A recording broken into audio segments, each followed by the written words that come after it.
Bonjour à tous, chers découvreurs de la langue française. Alors si je vous dis traître de cœur, une lady en fuite, l'alliance de Penthièvre, une attirance scandaleuse, pour le cœur d'un duc, un désir inavouable, l'écossais et l'insoumise, un chevalier à séduire, et puis une spécialité que je lis actuellement, séduction méditerranéenne, l'enfant d'une folle nuit, la princesse défendue.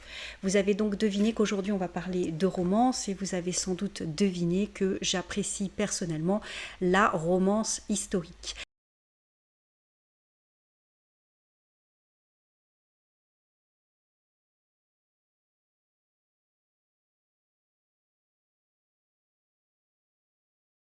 Alors, sur notre site internet frenchdiscoveries.fr, vous aurez un article de fond réservé aux abonnés, mais qui est gratuit, parce que vous savez qu'il y a deux abonnements, un abonnement payant et un abonnement gratuit. Donc là, ce sera uniquement pour tous les abonnés. En fait, il y a un article de fond qui va parler de la romance. Donc j'ai fait quelques petites recherches. Mais sur cette vidéo, nous allons étudier comment utiliser les livres de romance pour apprendre le français.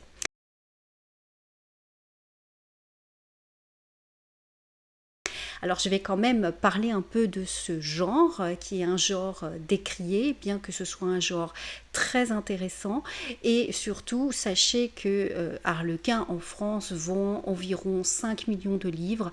Encore une fois, il y a toujours un décalage entre la grande littérature et la littérature populaire. Alors quand on a envie d'apprendre le français, moi j'ai des élèves qui me disent « Ah oui, j'essaie de lire Victor Hugo, j'essaie de lire Émile Zola ».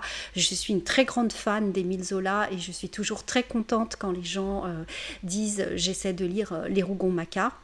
Mais je pense que parfois cela peut être un petit peu difficile parce que les élèves apprennent le français, que les termes utilisés peuvent être parfois désuets, donc désuet ça veut dire ancien, et puis ce sont des livres très académiques. Alors dans la littérature contemporaine, il y a également de très grands auteurs, je suis également une très grande fan de Christine Angot, donc effectivement je dis aux personnes, vous pouvez lire ces livres, et il y a également cette collection que j'ai commencé à chroniquer, La nuit au musée, donc effectivement le livre de Guillaume Gallienne dont je vous ai parlé, c'est vrai que ce sont de très bons ouvrages modernes pour commencer à lire, mais c'est vrai aussi que parfois on a envie de s'évader et de lire des choses simples, et par conséquent, il arrive qu'on a aussi envie de déposer son cerveau dans un petit coin et de juste se laisser emporter.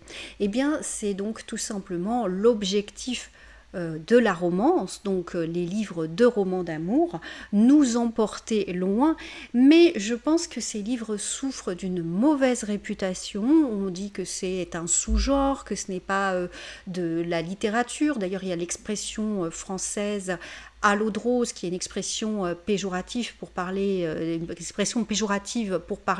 des romans d'amour. Or, moi, je peux vous dire, depuis que je lis de la fiction historique, j'ai appris beaucoup de choses. À chaque fois, je fais des vérifications. Donc, quand je lis ces livres, je me dis tiens, ça c'est étonnant, et je fais des petites vérifications très simplement sur Wikipédia. Écoutez, il y a quand même une qualité d'écriture, et aussi des choses, on apprend des choses historiques. En tout cas, moi je vous parle pour la fiction historique. Pour la fiction qui est un petit peu plus contemporaine, la romance un petit peu plus contemporaine, c'est vrai aussi que de lire des choses qui parfois parlent de sentiments ou d'expériences qu'on a pu vivre ou que d'autres personnes ont pu vivre, effectivement, ça permet aussi de se sentir un peu moins seul. Et puis parfois, vous savez, la lecture, c'est surtout pour se distraire. Alors là, l'objectif, ça serait de se distraire et en même temps de réussir à apprendre du français. Alors quand on lit un livre de romance, alors je prends par exemple celui-ci, dans les collections Harlequin, c'est vrai qu'on peut réviser des temps comme l'imparfait, comme le passé simple, et puis plein d'autres temps. Vous pouvez prendre le livre et puis relever les verbes, et puis dire ah ben voilà, ce temps, pourquoi il est conjugué à l'imparfait, et ça vous permet, en même temps que vous lisez une belle histoire d'amour, eh bien ça vous permet également de réviser votre grammaire. Dans la deuxième partie de cette vidéo, justement, je vous donne toute la méthode et tous les conseils pour tirer profit d'une lecture amusante et d'une lecture en même temps où on peut apprendre des choses au niveau de la langue française. Alors, j'en parlerai un petit peu plus sur le site internet French Discoveries. Je vous invite vraiment à aller voir l'article de fond. Néanmoins, la naissance de ce fameux roman à l'eau de rose, donc de cette romance, ne date pas de notre période. De tout temps, les gens ont parlé d'amour, et avec des romans très intéressants. Et on estime que l'un des premiers romans dits à l'eau de rose en Angleterre, c'est Pamela, ou La vertu récompensée. Alors en fait, dans ce livre, Pamela résiste aux avances de son employeur, qui finalement, en lisant son journal intime, tombe amoureux d'elle et l'épouse.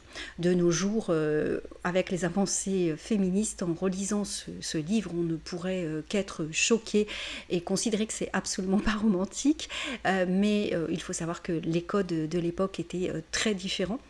Même si dès la parution en 1740, il y avait eu des critiques de la part d'autres auteurs. D'ailleurs, il y avait une parodie qui s'appelle Chamela. Et si vous êtes curieuse, alors c'est un jeu de mots entre shame, qui veut dire honte en anglais, et le prénom Pamela. Et donc si vous êtes curieux, vous pouvez avoir accès au texte de Pamela ou La vertu récompensée sur Wikipédia, où on peut télécharger, c'est dans le domaine public depuis bien longtemps. Et également, vous pouvez lire Chamela, c'est assez drôle à lire. Et il faut savoir que l'abbé Prévost, qui est la personne qui a écrit Manon Lescaut, a également donc participé à faire connaître ce roman d'amour avant d'écrire et d'avoir ce succès avec Manon Lescaut, qui est dans un genre complètement différent, qui est considéré comme un roman épistolaire. Eh bien, Pamela était aussi un roman épistolaire, mais considéré comme un roman d'amour, une romance, et l'abbé Prévost avait donc traduit ce texte et a contribué à le faire connaître à l'international. Il faut savoir que Pamela, déjà à l'époque, avait eu un énorme succès. Il y a eu des représentations également théâtrales en France et en Italie. Alors, les romans d'amour, il y en a eu partout en Europe. Vous avez également en Espagne, au Portugal. Comme je vous ai dit, j'en parle un petit peu plus dans l'article de fond, également en Italie et bien sûr en France. Alors, en France, on a un auteur que moi je connaissais lorsque j'étais petite, et je pensais que c'était une seule personne. Et en fait, c'est deux frères, enfin un frère et une sœur, Delhi. Donc Delhi, c'est une sœur et un frère qui ont écrit ensemble de multiples romans d'amour, donc des romances. Alors c'est une romance qui est beaucoup plus violente que certaines romances qu'on peut voir du côté anglo-saxon. Dans lequel vous allez avoir par exemple Barbara Cartland, qui est quand même la personne la plus célèbre dans la romance à cette époque historique. En France, Delhi, donc vous avez beaucoup d'orphelines qui doivent subir énormément de violence avant d'avoir le bonheur, et enfin c'est toujours sur le même schéma, c'est-à-dire que l'héroïne croit en l'amour absolu, et bien sûr des mauvaises personnes essaient de contrecarrer ses plans et d'accéder à un bonheur parfait. Et dit comme ça peut paraître mièvre, donc puisque l'expression à l'eau de rose veut dire quelque chose de mièvre, de quelque chose pas d'intéressant, mais en fait il y a beaucoup de péripéties, et lorsqu'on écrit par exemple des scénarios, lorsqu'on écrit une série télé, écoutez, ces livres sont source vraiment de rebondissements, de twists comme on dirait de nos jours. Et en plus, l'auteur d'Élie mérite d'être redécouvert. Il y a eu une étude, d'ailleurs, par deux personnes, je vous mets les contacts ici, qui ont retrouvé leurs travaux. Et en fait, ça mérite d'être découvert parce que en fait, c'est la lutte contre l'adversité, l'amour qui vainc, l'amour vainc toujours, voilà, l'amour vaincra, quoi. Mais en gros, c'est vraiment très intéressant. L'amour romantique va être finalement le grand vainqueur malgré toutes les erreurs et tous les problèmes que vont rencontrer les protagonistes. Et puis vous avez donc en fait sur ce parcours de Délices, ce qui est intéressant, c'est que ils ont déjà, bon, quand ils ont amassé une très grande fortune, hein, donc à l'époque déjà ça se lisait beaucoup, et surtout ils ont donné leur fortune non seulement à leurs employés de maison, mais aussi à la SGDL, la Société des gens de lettres, pour aider les écrivains nécessiteux. Donc c'était des personnes, vous voyez, qui avaient une vision de l'amour également, l'amour pour leurs collègues. Donc je vous invite à redécouvrir, ça a été réédité jusque dans les années 80, leurs livres. On les retrouve souvent dans les boîtes à livres, vous savez, quand les gens se débarrassent de leurs livres, ou dans les livres d'occasion, on retrouve souvent des livres de Délie, alors dans des collections des fois un peu abîmées, mais le contenu est vraiment intéressant. Et d'ailleurs, si vous écrivez de la romance, il y a des petites choses inspirantes dedans. Voilà, j'en parlerai plus en détail par la suite. Alors pas forcément dans cette vidéo, dans l'article dont je vous parle, mais effectivement, on aura l'occasion d'en reparler. Alors, la romance connaît un énorme succès dans les pays anglo-saxons, et notamment avec cette maison d'édition Harlequin. Là aussi, j'en parle beaucoup dans l'article. Donc Harlequin qui va suivre les évolutions de la société française. Au début on parlait de choses très douces, et puis ensuite on va parler aussi de la liberté de mœurs des femmes, et puis de nos jours on n'hésite pas à parler de choses contemporaines, et la romance a également évolué. Ce n'est plus des jeunes filles passives qui attendent le prince charmant, ce ne sont plus des orphelines placées qui doivent lutter contre des personnes vraiment abjectes. Nous avons maintenant aussi des romances, alors entre personnes du même sexe. Nous avons également des romances avec des créatures du paranormal, histoire d'amour avec des vampires, avec des personnes d'une autre période.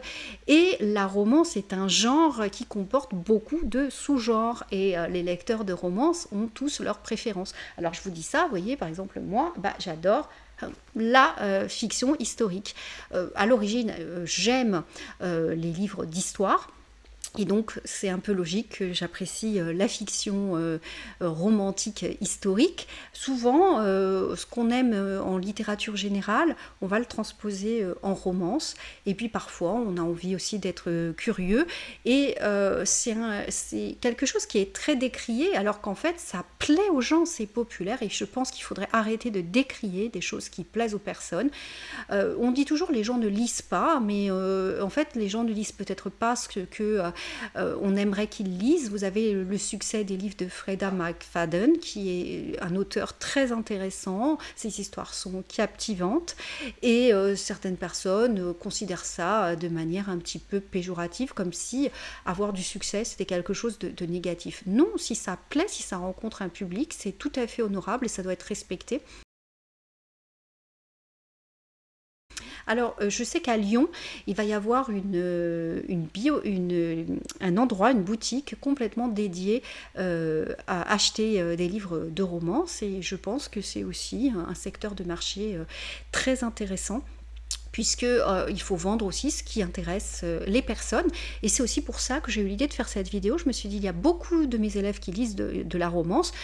Est-ce qu'on ne pourrait pas essayer de rentabiliser, entre guillemets, cette lecture pour permettre d'apprendre le français? Alors, il y a également le vocabulaire, et j'ai parlé déjà de la grammaire.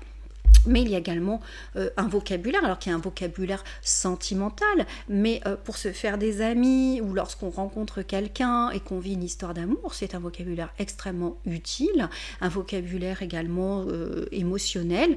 Et lorsque vous lisez de la fiction historique, alors il y a des fois des mots qui parlent de choses qui ne sont plus utilisées, mais c'est intéressant lorsqu'ensuite vous allez visiter des musées, des châteaux, on peut toujours trouver une passerelle intéressante. Et puis, on a quand même aussi des expressions imagées. Par exemple, quand on dit « il se jouait de moi », vous voyez, « il se jouait de moi », c'est difficile à comprendre pour quelqu'un qui apprend le français. Ça veut dire « il profitait de moi », il n'était pas très honnête avec moi. Et en fait, quand on traduit « he play with me », ça peut être positif de jouer « he plays with me », c'est-à-dire « il joue avec moi à un jeu ». Mais là, c'est plutôt dans le sens il n'est pas vraiment honnête, c'est une personne qui essaie de profiter, de me faire du mal, et donc ça permet de découvrir des subtilités de la langue française. Et comme c'est dans un contexte, dans une histoire d'amour très émotionnelle, vous savez, tout ce qui est émotion, on s'en rappelle beaucoup plus parce que c'est quelque chose qui nous touche. Donc je pense que si vous aimez lire de la romance, eh bien c'est une très bonne façon d'apprendre le français, à condition encore une fois d'appliquer une méthode, pas juste de lire de manière passive et je ne comprends pas ce mot et donc je ne cherche pas à savoir ce que ça veut dire. Je pense que si vous faites un effort de chercher le vocabulaire, de vous intéresser également pourquoi l'auteur a utilisé ce temps, eh bien c'est aussi profitable que de lire des classiques et c'est peut-être d'un abord plus facile parce que quand vous avez un petit niveau, eh bien ça vous permet d'avoir une histoire simple à comprendre. Mais encore une fois, quand je dis simple, ce n'est absolument pas péjoratif et je pense qu'il faut arrêter de dénigrer des genres qui plaisent à beaucoup de monde et qui peuvent nous apporter quelque chose. Ensuite, quand on est plus à l'aise avec la littérature, on peut essayer de lire des classiques, mais lire des classiques n'empêche pas de lire de la romance, et lire de la romance n'empêche pas de lire des classiques. Enfin voilà, c'est ce que je voulais vous dire. Bien sûr, du coup, j'ai été très très curieuse d'en savoir plus sur la romance et également sur la manière d'écrire de la romance et également sur l'histoire, aussi bien en France que dans les pays anglo-saxons. Et donc, je vous invite, l'article est en cours de finalisation, je mettrai le lien quand il sera prêt et je vous invite à le lire pour ceux qui sont curieux. Et en attendant, ce qu'on va faire, c'est qu'on va passer tout de suite à la partie pédagogique, comment utiliser les livres de romance pour augmenter notre compréhension du français et comment en fait utiliser pour apprendre du nouveau vocabulaire et se divertir tout en apprenant, ce qui est quand même une chose sympathique. Voilà, j'espère que cette vidéo vous sera utile. Je vous remercie de votre attention. On passe tout de suite à la méthodologie et ensuite aux exercices avec corrigé et je vous dis à très bientôt. Merci beaucoup. Ah, et j'ai oublié quelque chose de très important. N'oubliez pas de vous abonner, d'activer la cloche pour être tenu au courant des nouveautés. Et je vous remercie. Cette fois-ci, je vous laisse avec la méthode.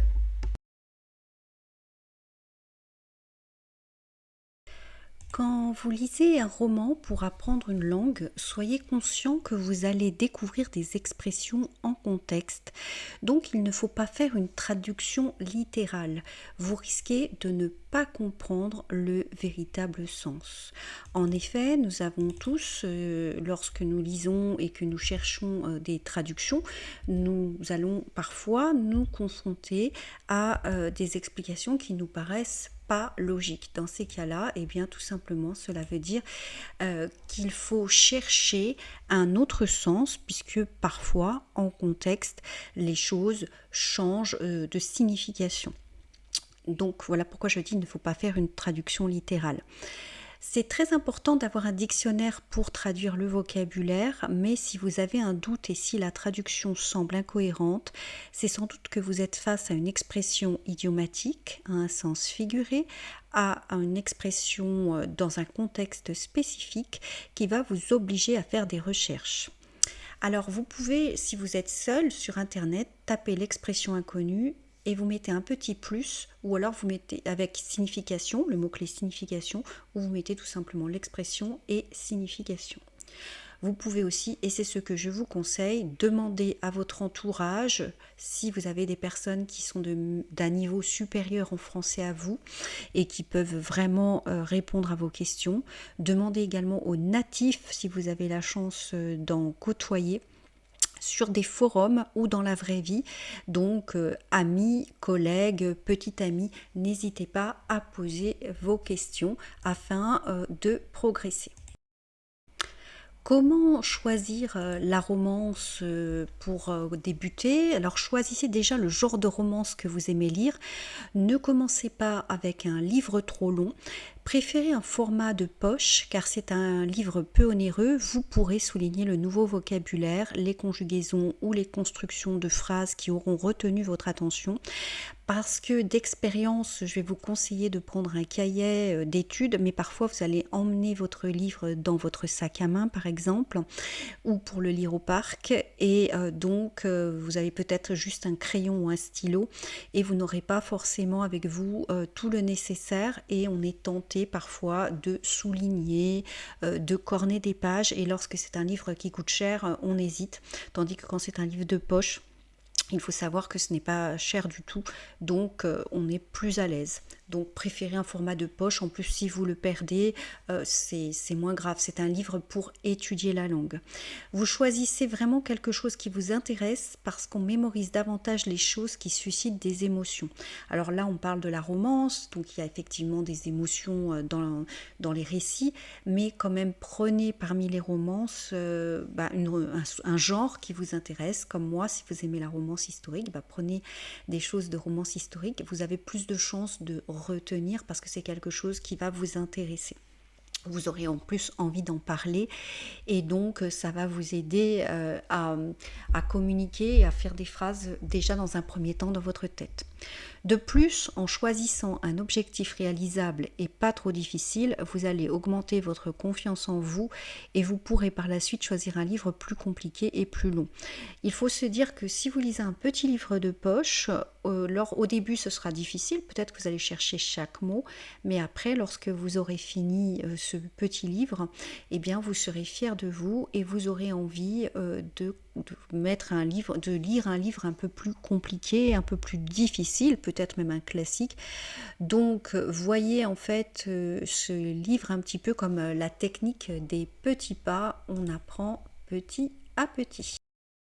C'est vrai que je vous conseille d'avoir à portée de main un dictionnaire, donc ayez à portée de main un dictionnaire ou un traducteur automatique de qualité pour les mots nouveaux que vous allez rencontrer, même si on peut deviner de quoi parle le livre, c'est le but, c'est d'apprendre du nouveau vocabulaire, donc il faut avoir un dictionnaire ou un traducteur de qualité. Qu'est-ce que j'appelle un dictionnaire ou un traducteur automatique de qualité? Eh bien c'est un dictionnaire qui est reconnu, même un petit livre de poche comme un Larousse de poche, un Robert de poche, et un traducteur automatique de qualité, ce sont des traducteurs qui vous proposent souvent en contexte et qui donc soulignent les différences de sens en fonction du contexte. Donc vous en avez beaucoup. C'est vrai que certains sont critiqués et ne sont pas toujours très précis, mais enfin essayez de ne pas rester juste avec des traducteurs d'intelligence artificielle et privilégier aussi les dictionnaires académiques. Donc Larousse, Robert, voyez ce genre de dictionnaire de la langue française que l'on trouve partout. Achetez un cahier qui sera réservé à la prise de notes. En effet, il va falloir noter ce que vous découvrez. C'est préférable avec un cahier et un stylo car cela stimule la mémoire et surtout après plusieurs jours, vous risquez d'oublier ce que vous avez remarqué. Alors c'est vrai qu'il y a plusieurs études qui disent que le fait de noter fait travailler davantage le cerveau et qu'on se rappelle davantage des choses. Certaines personnes aiment prendre des notes et écrire sur un ordinateur ou sur leur téléphone portable, mais vraiment là je vous conseille d'avoir un cahier réservé à la prise de notes parce que vous allez prendre des notes lorsque vous allez observer une tournure de phrase particulière, une conjugaison, même si c'est pas quelque chose d'exceptionnel, mais si c'est quelque chose qui va vous permettre de mémoriser par exemple du passé simple, eh bien notez-le dans votre cahier. Et le fait de l'écrire, en fait, ça participe à avoir une mémoire plus développée et on se souvient plus facilement des choses qu'on écrit que des choses que l'on tape sur un clavier. Donc, il est important de garder une trace et de régulièrement relire vos notes pour mémoriser. En effet, sur le moment, vous allez tout comprendre et vous allez vous en rappeler. Seulement, nous vivons des vies très trépidantes et au bout de plusieurs jours, il est possible que vous oubliez un petit peu cette traduction ou cette remarque qui vous semblait importante. Donc n'hésitez pas à prendre des notes, mais aussi à les relire, hein, parce que si on prend des notes et qu'on les relit jamais, ça ne sert pas à grand chose. Votre lecture doit donc être active. Donc depuis le début, là, tous les conseils que je vous donne, ça veut bien dire, c'est pas juste prendre un livre, le lire, et puis si je ne comprends pas, ce n'est pas grave. Au contraire, si je ne comprends pas, c'est grave dans le sens où je dois arrêter ma lecture pour faire des recherches. C'est pas grave dans l'absolu, mais votre objectif, vous lisez un livre pour apprendre du français, augmenter votre grammaire et votre conjugaison, votre connaissance du vocabulaire. Donc, demandez-vous pourquoi l'auteur a employé ce temps grammatical, ce mot plutôt qu'un autre. Regardez la construction des phrases, notamment interrogatives et négatives. Et par rapport au vocabulaire, même quand vous cherchez la traduction, essayez de noter de temps en temps des synonymes pour essayer d'apprendre des nouveaux mots. Après, si c'est trop compliqué, vous n'êtes pas obligé d'apprendre de nouveaux mots, mais au moins de savoir à quoi correspond le mot que vous n'avez pas compris. Le mieux, c'est aussi d'acheter un répertoire alphabétique dans lequel vous notez les nouveaux mots avec la traduction dans votre langue maternelle. Essayez de réutiliser ce vocabulaire au quotidien.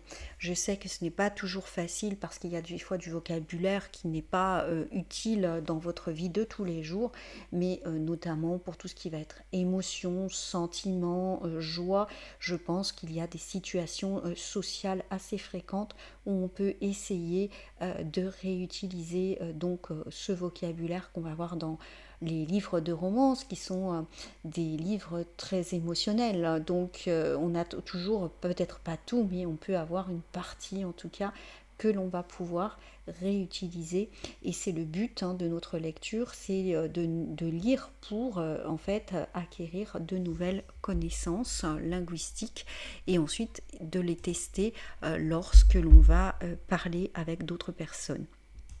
Le but, c'est aussi de développer son savoir-faire au niveau de la compétence écrite. Donc, je vous conseille de faire des résumés écrits après avoir terminé un chapitre. Cela va vous obliger à formuler des phrases, à rédiger en utilisant le vocabulaire découvert et à ne pas oublier l'histoire. Si vous avez des natifs dans votre entourage ou un professeur, demandez qu'il corrige vos textes et à la fin de votre lecture entière du livre, vous allez rédiger un résumé sur l'ensemble du livre d'une page maximum. Il ne faut pas que ce soit trop long afin de vous forcer à être ce qu'on appelle concise, succincte et en fait d'être synthétique et en même temps précis.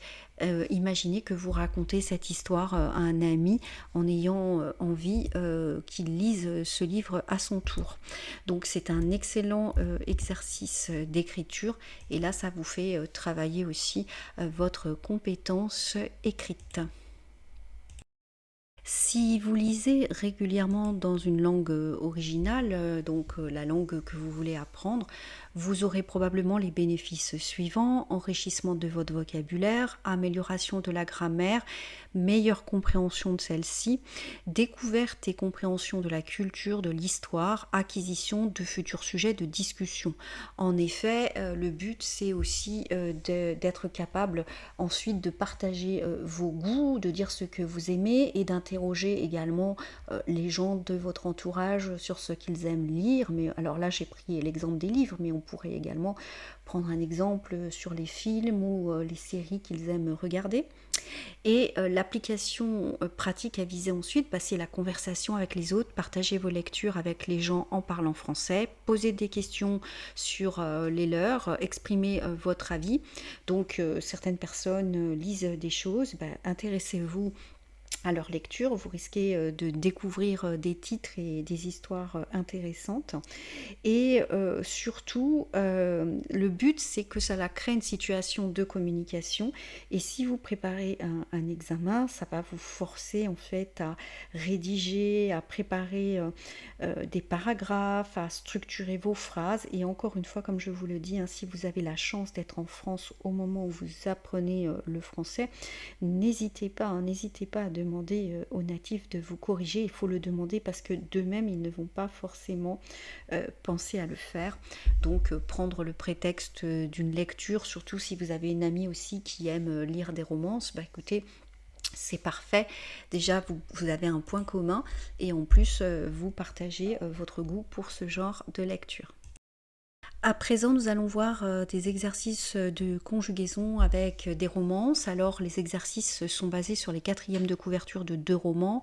J'achète tous mes romans de romance que je vous ai montrés, donc et je les lis. Voilà, je ne vous parle pas de choses que je ne lis pas et que je n'achète pas.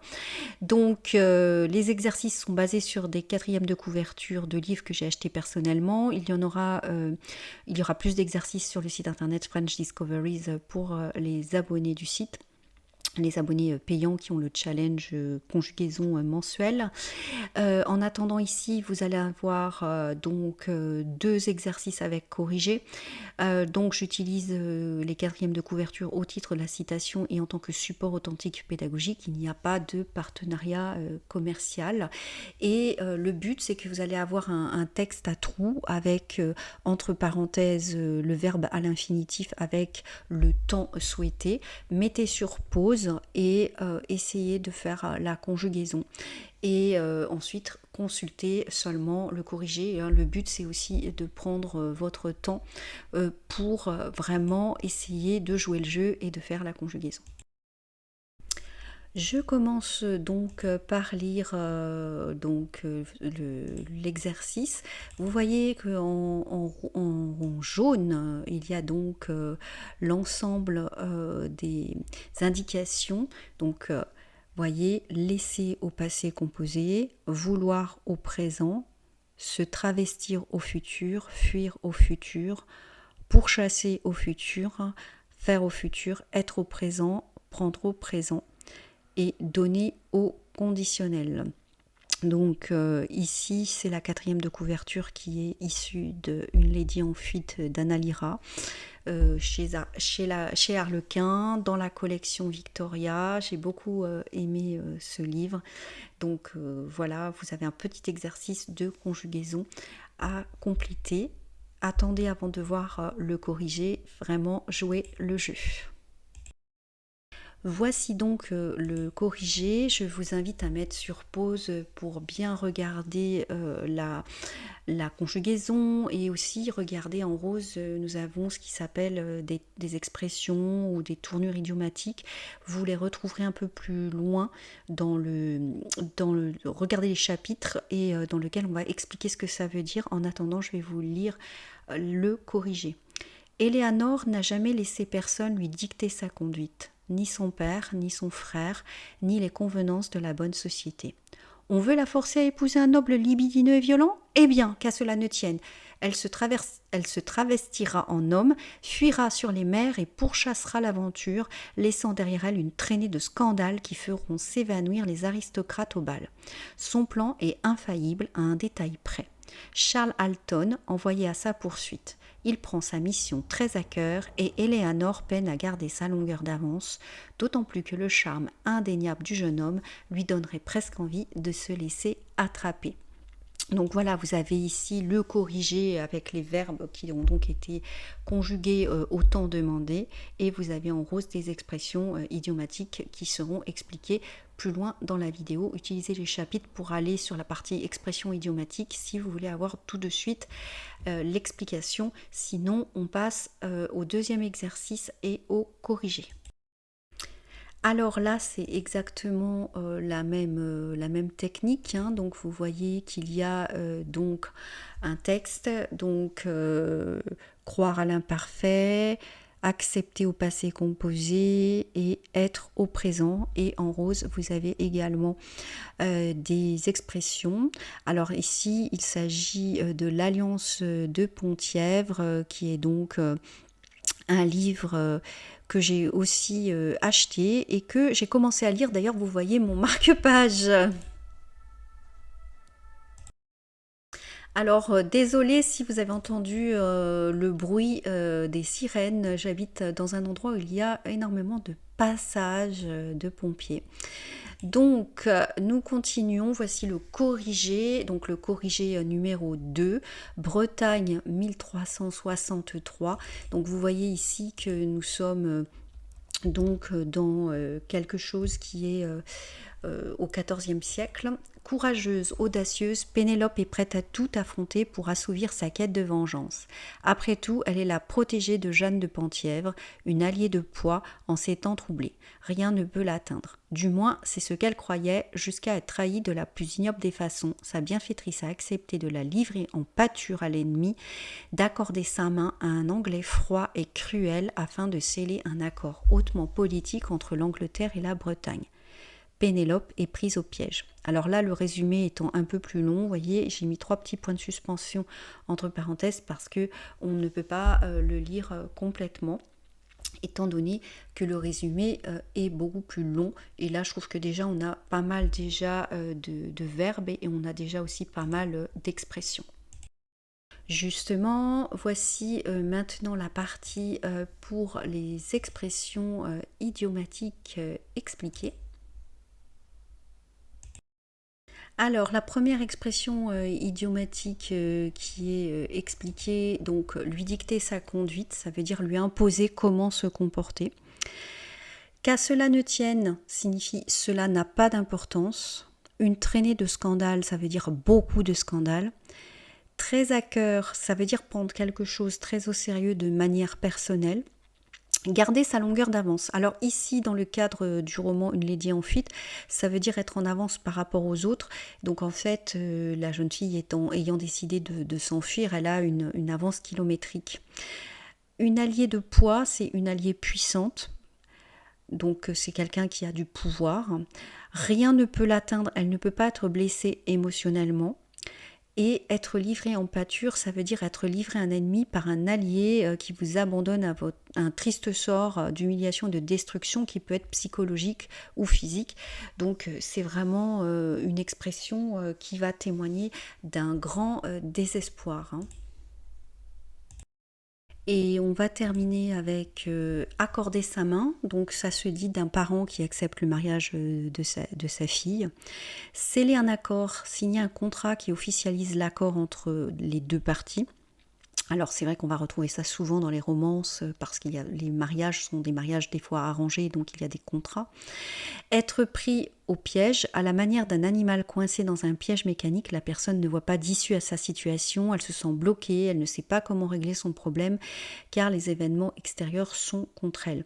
Alors c'est vrai que dans la romance, vous avez fréquemment des jeunes filles dans des situations compliquées et par conséquent, elles ont l'impression de ne pas trouver de solution. Voilà, j'espère que cette vidéo vous aura été utile et je vous dis à très bientôt et n'oubliez pas de guetter sur le site internet French Discoveries où il va y avoir un article de fond sur les romances et puis de guetter également les exercices complémentaires à destination des abonnés payants de FrenchDiscoveries.fr.